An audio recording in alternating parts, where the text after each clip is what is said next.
Merhabalar. Bugün size kendi başarı tanımımı yapacağım ama bu başarı tanımı bugüne kadar gördüğünüz başarı tanımlarından biraz farklı olacak. Bu tanımı yaparken kendi hayat hikayemden, kendi yaşadıklarımdan, kendi tercihlerimden bahsedeceğim. Yani İstanbul Teknik Üniversitesi'nde mühendislik eğitimi aldıktan sonra sinemaya, film çekmeye ve sinema alanında akademisyenlik yapmaya nasıl başladığım üzerinden. Benim başarı tanımımda 4 aşama olacak. Bunlardan ilki kendi üzerinden sorgula. Yani sahip olduğun yetenekleri, sahip olduğu imkanları, sahip olduğun eksileri ve artıları fark ederek hayatını sorgula ve nerede olmak istediğine karar ver.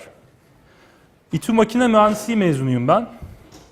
Üniversiteye gidene kadar niye mühendis olmak istediğimi kendime hiç sormadım. Çünkü o zamana kadar tek amacımız iyi bir üniversiteye gitmekti. Yani o bölümün size uygun olup olmadığı, o bölümde okursanız size nasıl faydaları olduğu ya da o bölümün sizin hayatınızı nasıl değiştireceği konusunda çok fazla soru sormuyorsunuz. Türkiye'de genelde bu soruları üniversiteyi bitirdikten sonra sorar insanlar. Çünkü üniversiteye girene kadar bu soruları aileniz sizin yerinize zaten sormuş oluyor. Ve sizi yönlendirmiş oluyor bir şekilde. Fen Lisesi'nde okurken, Fen Lisesi mezunuyum. Fen Lisesi'nde okurken Bilkent, ODTÜ, Boğaziçi gibi okullara gidip gezmiştik. Bize tanıtım yapmışlardı ama daha çok okul tanıtımıydı. Bölümlere yönelik çok fazla bilgimiz yoktu. Ben tabii Fen Lisesi'nde okurken benim dönemimde tabii şu an bilmiyorum öyle mi? Alan seçme durumu yoktu. Yani doğrudan sayısalcı oluyordunuz. Öyle eşit ağırlık, sözel falan seçemezdiniz. Doğrudan sayısalcı olduğunuzda da karşınıza 2 tane meslek çıkar. Biri daha çok 2 tane meslek çıkar. Tabii pek çok meslek var ama mühendislik ve doktorluk çıkar. Ben mühendisliği seçtim çünkü matematik ve fiziği seviyordum. Bir problemle uğraşmak, bir soruya odaklanmak, onu bir sonuca ulaşmak bana iyi geliyordu ama mesela ezbere yönelik dersler bana ciddi anlamda eziyet gibi geliyordu.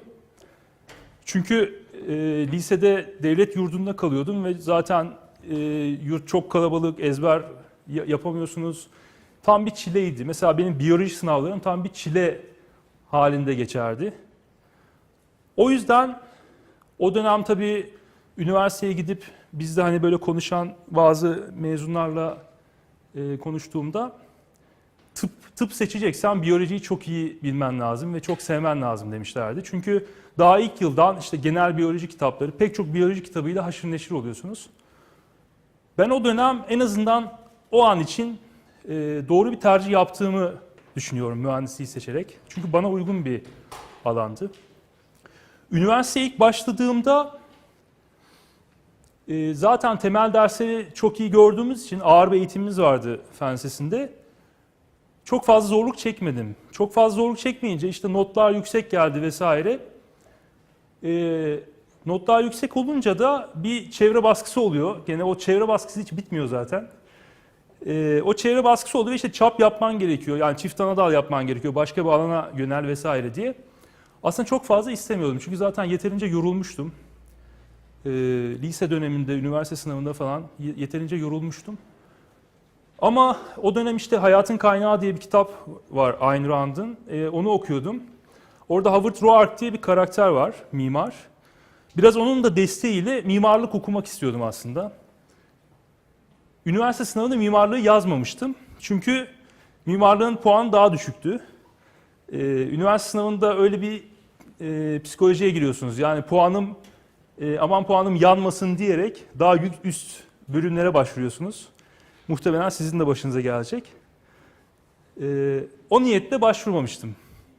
Ama işte içimde bu ukde kalmıştı. Böyle bir imkan da varken başvurayım diyerek mimarlık bölümüne gittim. Ama bana şöyle bir şey söylediler.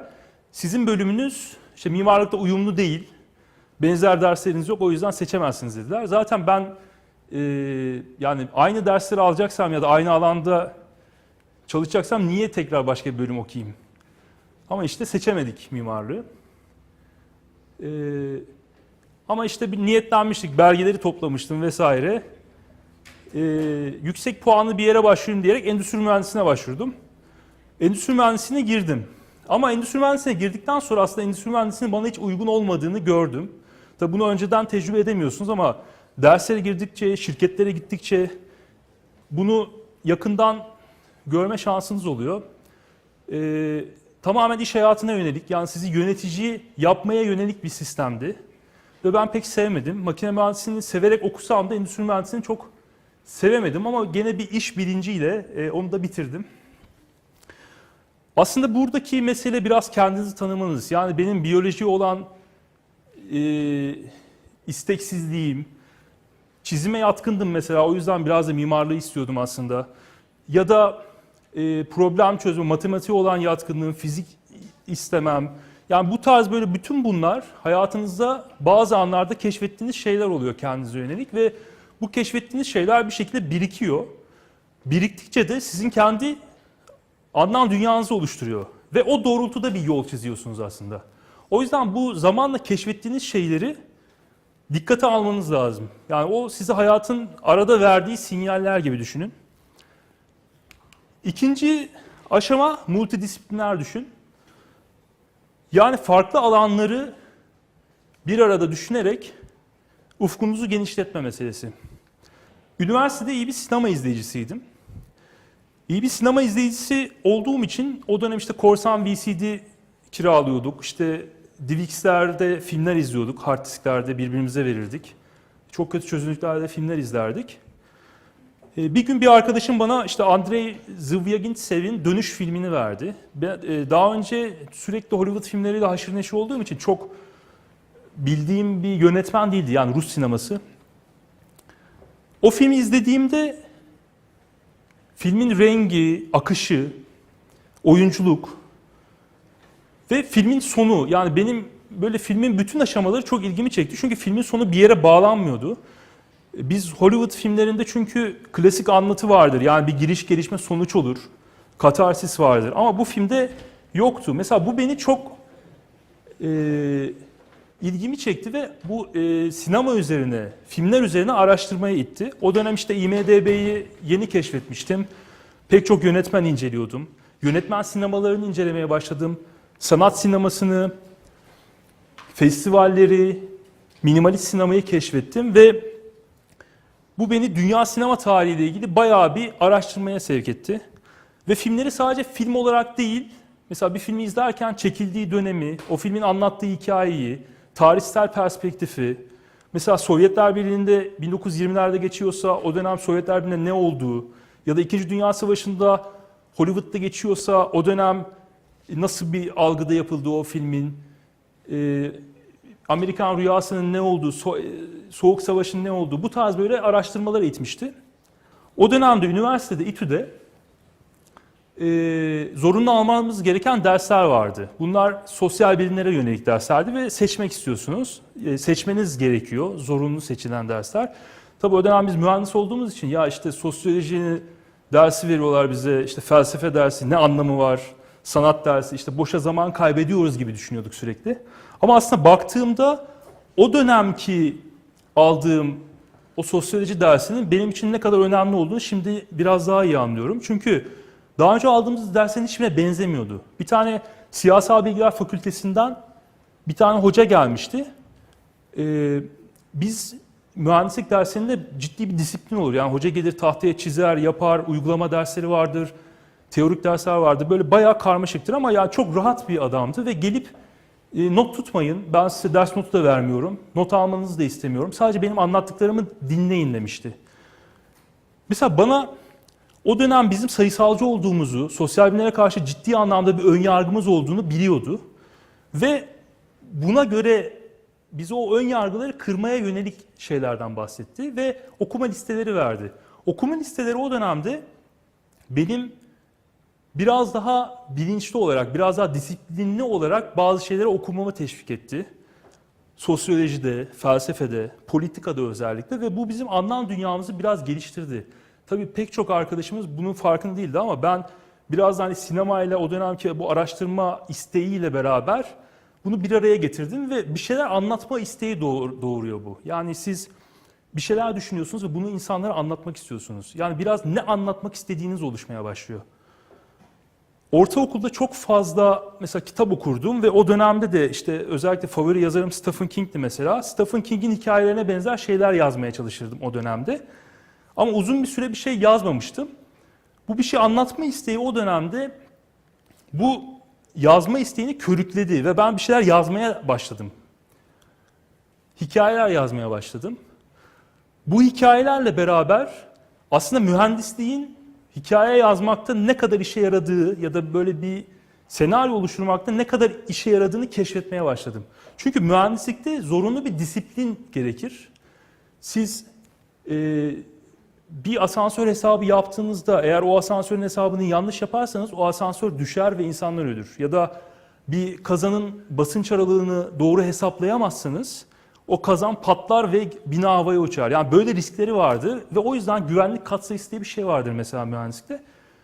Bu sizi disiplinli olmaya itiyor. Ben bu disiplin bir şekilde bize sirayet ettiği için senaryo yazmak, o yapıyı kurmak bana mesela çok eğlenceli gelmeye başlamıştı. Bu şekilde yönelmiştim.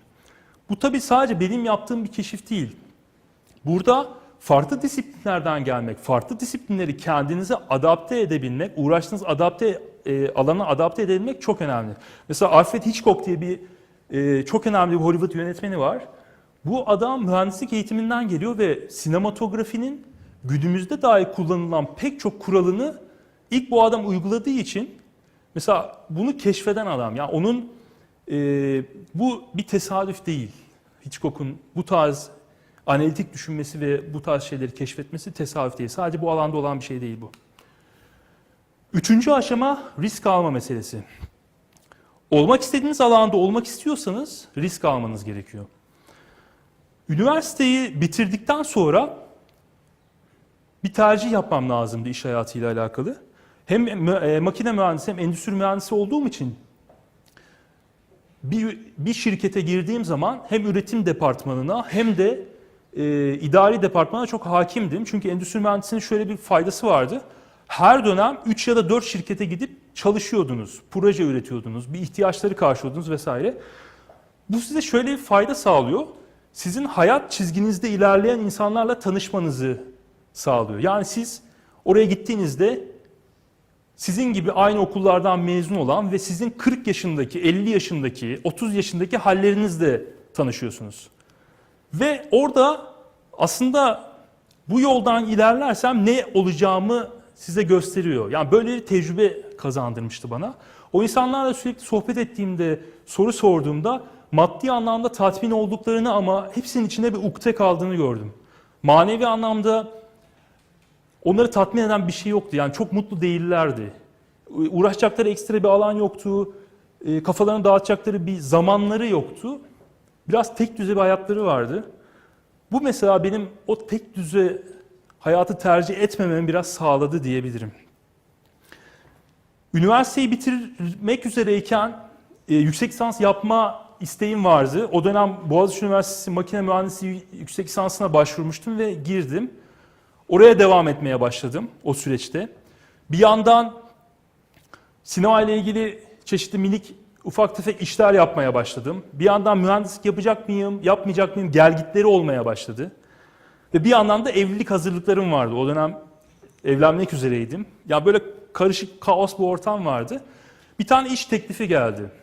2 ay sürecek bir tanıtım filmi. 7 ülkede geçen, içinde Asya ve Afrika ülkelerinin de olduğu bir tanıtım filmiydi. Yani bir daha böyle bir imkanı nerede bulacağım ya? O ülkelere nasıl gideceğim falan diyerek kabul ettim zaten.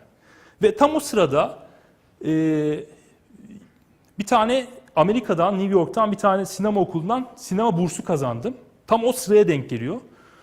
Bu iki iş biraz uzun bir soluklu bir mevzu olduğu için yani beni iş hayatından ve okuldan ciddi anlamda koparacak bir süreydi bu ikisi. Ve orada bir tercih yapmam lazımdı. Orada ne yapabilirim? Yani bu böyle bir hayat çizebilir miyim? Çünkü sürekli mühendis olduğunuz için sürekli böyle garanti işe doğru yöneliyorsunuz ama ya acaba diğer taraftan bir şeyler olabilir mi falan diye düşünürken orada tabii eşimin de desteğiyle orada mühendislik denilen şeyi bıraktım. Yani mühendisliğe nokta koydum ve orada kaldı. Bir daha da geriye dönmedim.